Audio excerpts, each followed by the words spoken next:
কুষ্টিয়ার বিখ্যাত মালাই চা এখন গাজীপুরে। তো কোথায় যাবেন, কিভাবে যাবেন সেটা জানতে হলে আজকের ভিডিওটা সম্পূর্ণ দেখুন। তো বেশি কথা না বাড়িয়ে আজকের ভিডিওটা শুরু করা যাক।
তো চলে এসেছি আমরা সেই দোকানে। এইটা শ্রীপুর মনপুরা পার্কের পাশে অবস্থিত।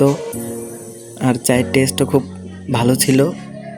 যারা আসতে চান আসতে পারেন। তো আজকের ভিডিওটা এই পর্যন্তই, দেখা হচ্ছে আবার পরের ভিডিওতে। আল্লাহ হাফেজ।